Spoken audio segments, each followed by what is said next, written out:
Salutations à tous, ici c'est le frère Mota Boukissane et aujourd'hui nous allons rentrer encore dans Bible Kalatombalé, le livre de la vérité qui relate l'histoire, l'expérience qu'a vécu nos ancêtres noirs initiés de Wassé, donc de l'Afrique. Ce livre merveilleux est l'héritage du peuple noir qui relate, qui a été restitué par le seul enseignant Zulula San, qui est l'être suprême, qui a pris corps, qui a pris forme dans cette réalité du visible, afin de nous éclairer et de nous ramener à l'ordre naturel des choses. Donc aujourd'hui, il a été permis qu'on rentre dans l'un des livres des patriarches qui a marqué son époque, et ce patriarche se nomme Tondo. Tondo, qui se fait appeler David dans les fausses versions, dans les Bibles falsifiées chrétiennes. Mais son vrai nom, c'est Tondo, parce que c'était un noir. C'était un chef, c'était un initié en chef consacré. Mais c'était un noir, car la spiritualité est une question de race. Donc ici, Tondo, lors de son passage dans cette réalité du visible, il a marqué son époque. Il était un puissant roi initié en chef consacré. Il a rédigé, il a laissé des livres, des testaments, des écrits. Et justement, dans l'un de ces écrits qu'il a laissé, ça s'appelle Mienge. Mienge, on va dire somme, mais Mienge, c'est des chants traditionnels et combats spirituels. Mienge. Donc ici, on voit que Tondo, c'était un artiste spirituel. C'était un poète spirituel. Fait que c'était une personne qui était vraiment inspirée. Donc, la notion même de poète, de chanteur, n'est pas issue des Blancs, des Sans-Mêlés, on va dire. Ça date bien longtemps avant eux. Bien longtemps avant eux. Parce que tout ce qui est dans cette réalité du visible a déjà en premier lieu été fait par l'homme noir. Parce que c'est eux autres qui sont à la base de la spiritualité. Ils sont à la base de l'histoire. Ils sont à la base de la technologie. Ils sont à la base du savoir. Ils sont à la base de tout. Voilà, le peuple noir est à la base de tout. Donc ici, Tondo était non seulement un roi initié en chef consacré, mais c'était un poète spirituel. Un poète spirituel, c'était aussi un chanteur. Il faisait des chants, il écrivait.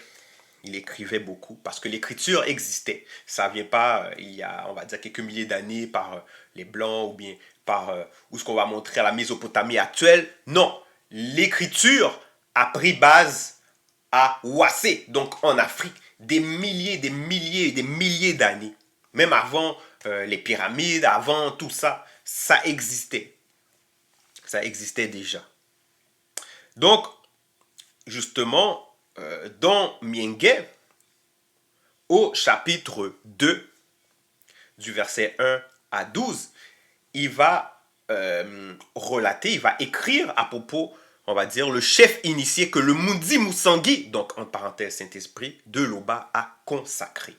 Parce que comme j'ai dit, c'était un poète, mais spirituel, c'était un chanteur spirituel, il était inspiré, il était alimenté par le Mudi Moussangi, il était alimenté, il était en connexion avec le grand ordre des choses. Donc c'est pour ça qu'au verset 1, il dit « Pourquoi ce tumulte parmi les blancs et les sans-mêlés, ces vaines pensées parmi les non-initiés ?» Donc il y a un point d'interrogation, parce qu'il pose la question, quoique il sait, mais il pose néanmoins la question. Parce que là, il est en train, non seulement à travers ses écrits, il est en train d'éduquer ceux qui ont l'oreille, ceux qui prêtent attention à la spiritualité, ceux qui veulent être intronisés, ceux qui veulent être instruits. Donc il dit, pourquoi ce tumulte parmi les blancs et les sans-mêlés, ces vaines pensées parmi les non-initiés? Point d'interrogation. Il continue encore au verset 2, pourquoi les blancs et les sans-mêlés de la terre se soulèvent-ils? Se soulèvent-ils? Et les non-initiés se liguent avec eux contre la loi du verbe de Loba. contre les initiés et contre ces deux ouins. Donc ces deux ouins, à savoir Djoki Sabe et Zulula San. Donc pourquoi il se soulève-t-il? Parce que tu ne peux pas, normalement, dans la logique, tu ne peux pas te soulever, vouloir te soulever contre un peuple qui est puissant, contre le peuple originel, contre la royauté. Voilà. Tu ne peux pas te soulever contre eux autres. La logique veut que tu dois honorer, on va dire, ton aîné. Parce que le peuple noir, c'est l'aîné même de toutes les races. De toutes les races. Parce que c'est le premier peuple sur Terre. C'est la manifestation de la volonté de Tété, de Loba. Donc pourquoi les blancs et les sangs mêlés de la terre se soulèvent-ils? Et les non-initiés se liguent. Liguent-ils? Donc ici, quand on dit ligue, on parle de s'unissent, se lier. Donc vous liez avec eux, avec qui eux, les blancs et les sangs mêlés, contre la loi du verbe de Loba.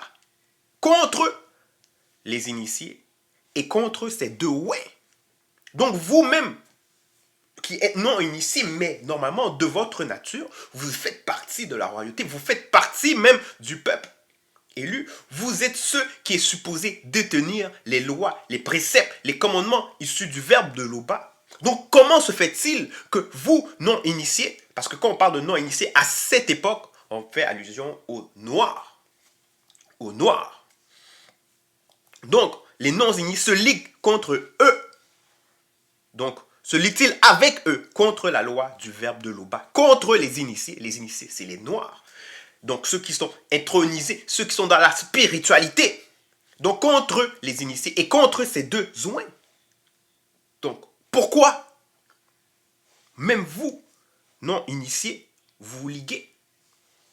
Donc, il pose la question pour amener celui qui écoute on va dire, à aller plus loin dans la conscience, dans la réflexion, toujours selon le verbe. Et là, il expose leur état d'esprit à ces personnes, justement, qui se liguent contre la loi du verbe de Loba, contre les initiés et contre ces deux ouins. Ils disent, au verset 3, brisons leurs liens. Brisons leurs liens. Donc, brisons ce contrat. Brisons cette union, cette dépendance. Et ce lien représente, en fait, les préceptes du verbe. Donc, brisons, justement, les préceptes du verbe. Les préceptes, donc les règles, les leçons, les instructions du verbe, les enseignements du verbe. Donc, brisons cette dépendance. Pourquoi cette dépendance? Parce que les lois, les préceptes, les règles, les enseignements du verbe de Loba est dans la nature. Est dans la nature parce que la nature aussi est un initié. Fait que, qu'ils le veuillent et qu'ils ne le veuillent pas, ils sont dépendants. Mais ici, on voit qu'ils sont dans une forme de raisonnement et il dit brisons leurs liens. Donc, les préceptes du verbe. Brisons. Donc, ils veulent briser ça. Donc, ils cherchent un moyen de briser les enseignements. Donc, brisons. Et comment?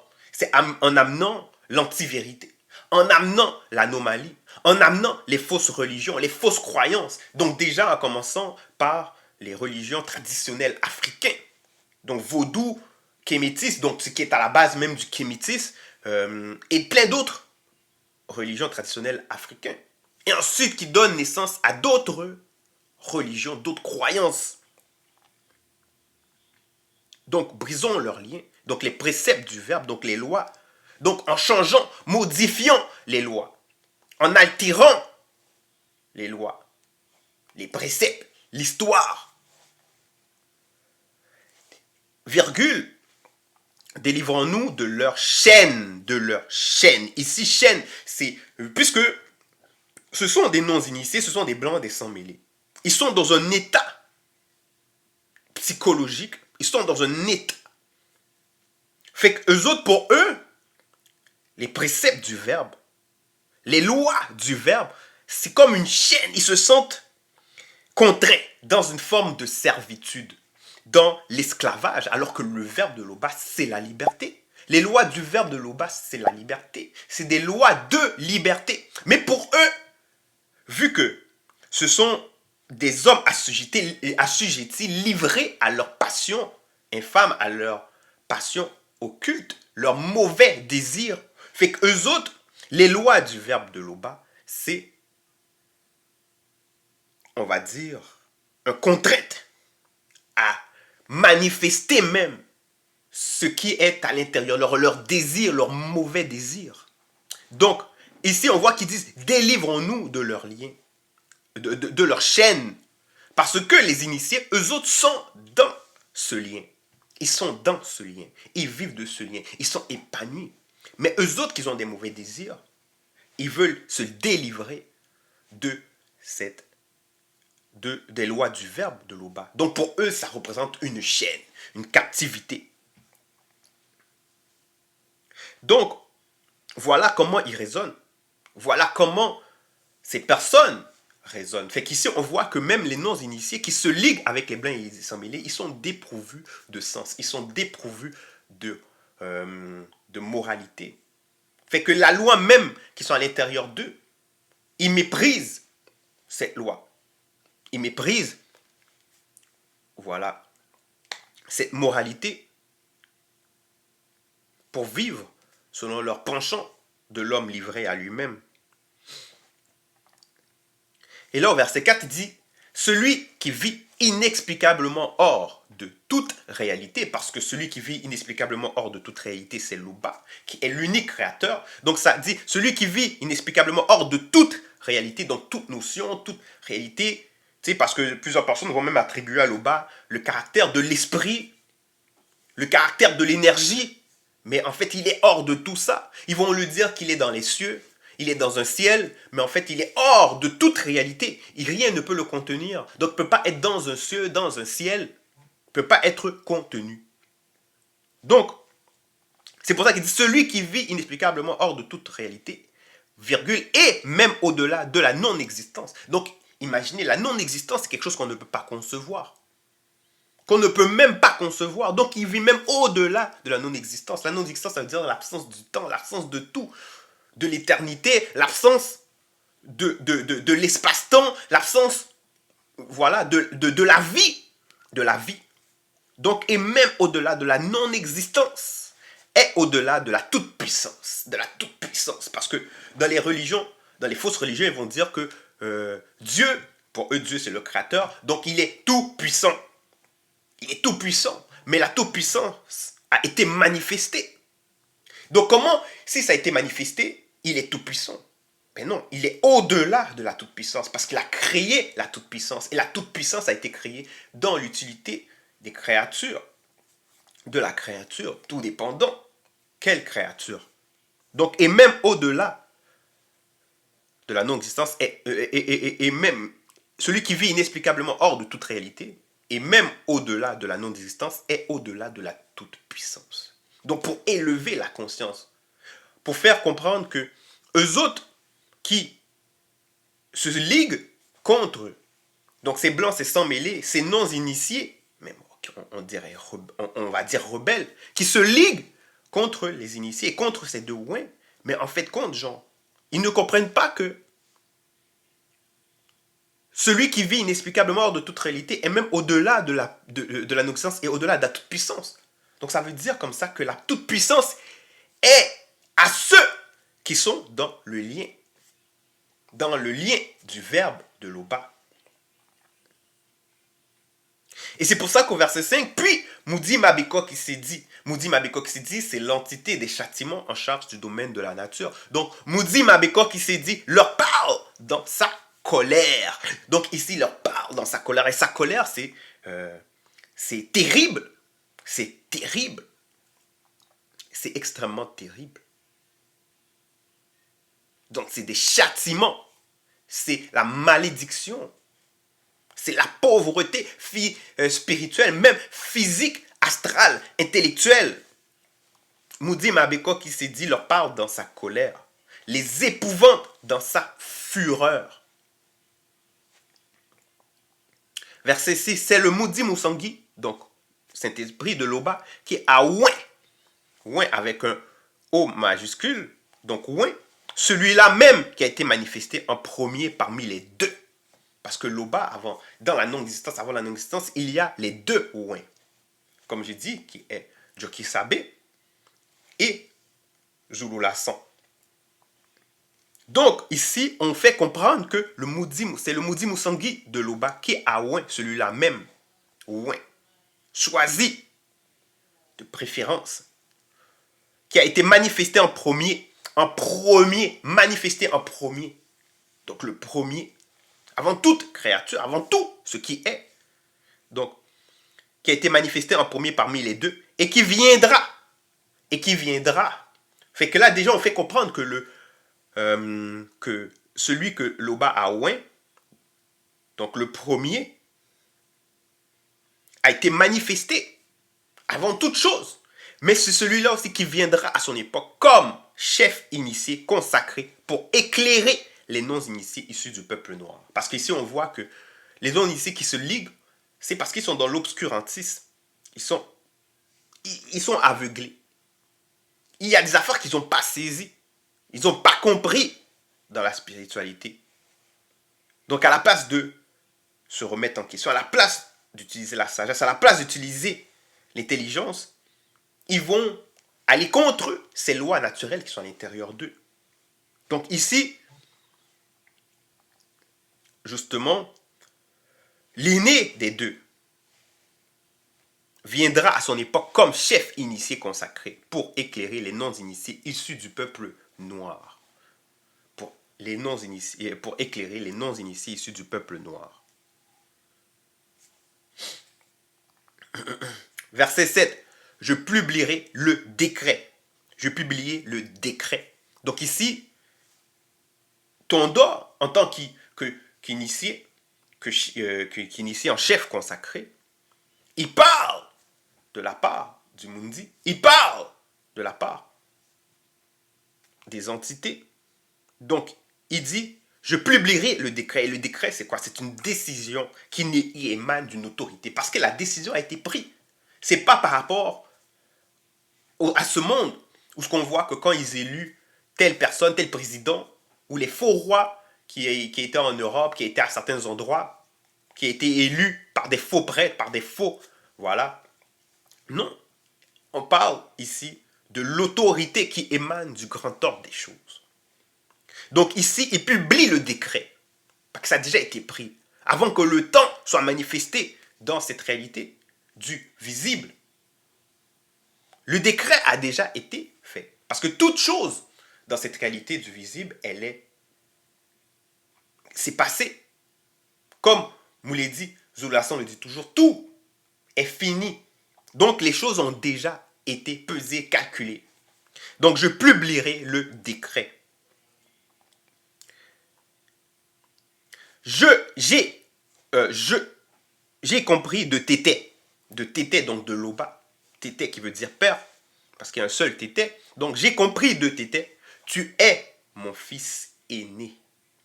Ici, il parle de Joki Sabé. Pas ce Jésus, César de Borgia, qui a été créé, inventé, il y a un peu plus de 2000 ans. Non. Mais on parle du fils aîné, Joki Sabé, qui est venu, il y a même plus de 10 000 ans de cela, à Ouassé, le vrai Christ noir. Donc, tu es mon fils aîné. Dépouille-toi pour eux. Pour eux. Donc, pour les non-initiés issus du peuple noir, dépouille-toi pour eux. Verset 8, là-bas, demande et je te donnerai le pouvoir sur ces nations. Les extrémités de la terre sont ta puissance. Donc ici, on voit que le premier-né, le fils aîné a reçu la toute-puissance. Il est la toute-puissance.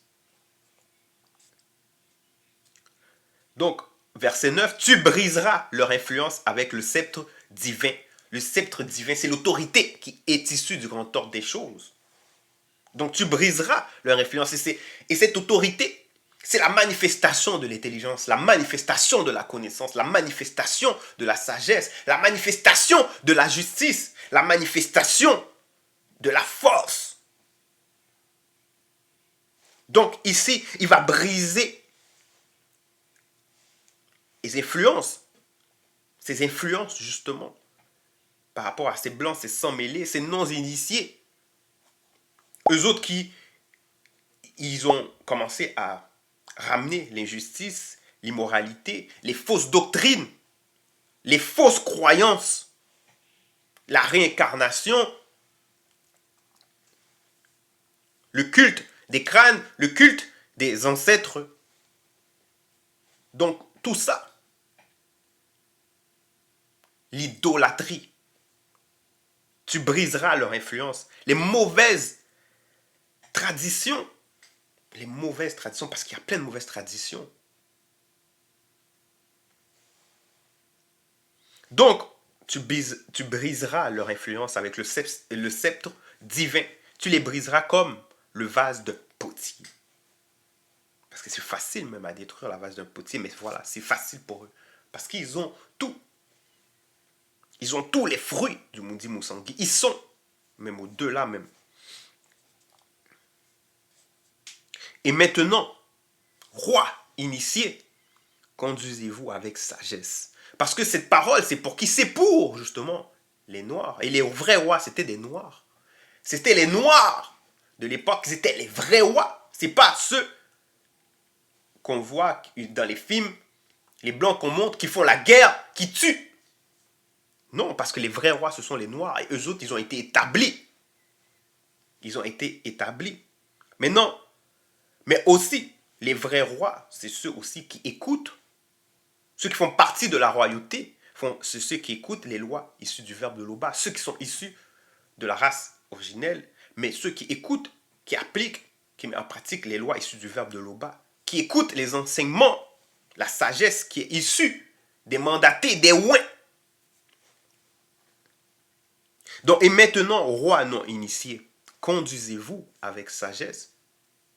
Donc ici, il parlait, Tondo, c'est une recommandation qu'il fait dans ses écrits pour ceux qui viennent après, pour qu'ils écoutent ce puissant visiteur qui viendra. Et maintenant, à notre époque, nous avons le deuxième, fait que c'est la même chose. Mais maintenant, tous ceux qui écoutent, mais vous faites partie de la royauté.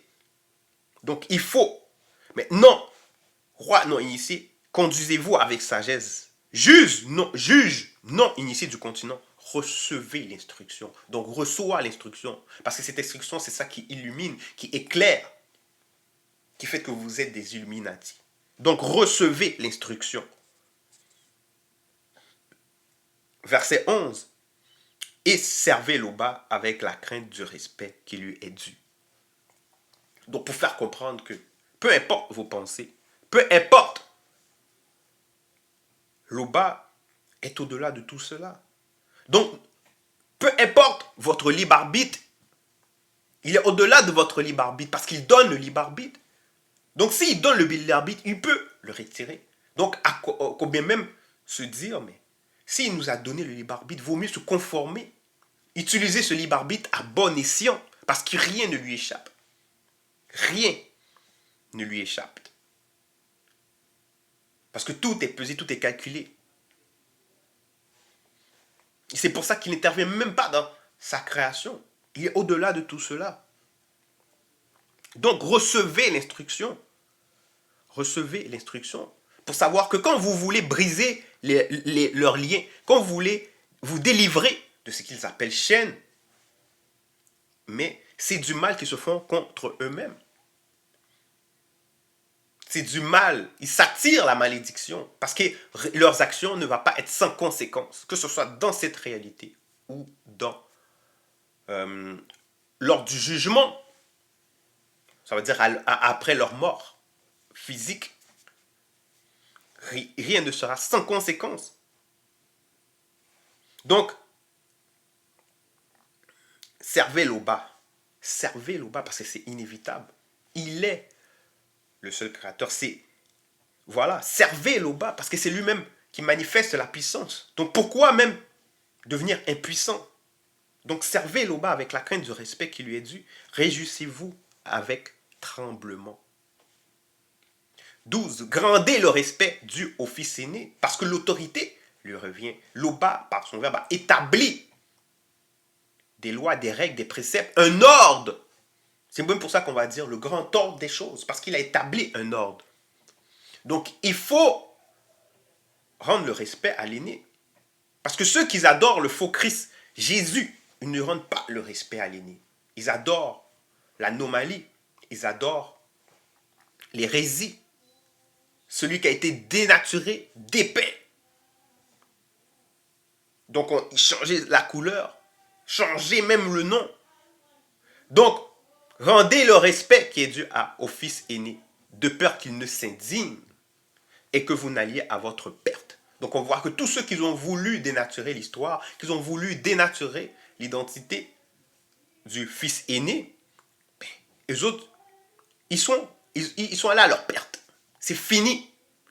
Donc, tous ceux maintenant qui adhèrent, qui participent à ces fausses croyances, ces fausses religions, et même si que la couleur n'a pas été changée, mais l'image, l'histoire, le nom a été changé, parce que dans l'Afrique ancestrale, avant que l'image change, le nom, il y a certaines choses qui ont été changées. Mais tous ceux qui ne rendent pas le respect, ben justement, ils sont allés à leur perte. Donc, de peur qu'ils ne s'indignent que vous n'alliez à votre perte. Car bien vite, la colère du maudit Mabécoq s'est dit, est prompte à s'enflammer. Heureux tous ceux connus qui s'abriteront en lui. Donc, en qui? Au fils aîné. À savoir que le fils aîné et le deuxième, avec Tété, ils sont un. Donc, qui s'abriteront en lui. Donc, en Djoki Sabé, à son époque du visible. Donc, quand on parle de s'abriter en lui, donc ils vont garder ses préceptes, qui vont rester sur les lois, les liens du verbe, les préceptes du verbe, les lois du verbe de Loba. Donc, c'est là qu'ils s'abriteront en lui, qui vont recevoir l'enseignement. Donc, voilà un des chants traditionnels et combats spirituels pour l'éveil spirituel que Tondo, à son époque, a laissé comme témoignage et qui a été restauré par le seul enseignant Zulu Lassan. Donc tout cela, c'est pour nous aider nous-mêmes dans notre avancement dans la spiritualité, dans notre cheminement sur la sanctification. Donc c'était le message. Loba, Tété, unique créateur, est toujours glorifié.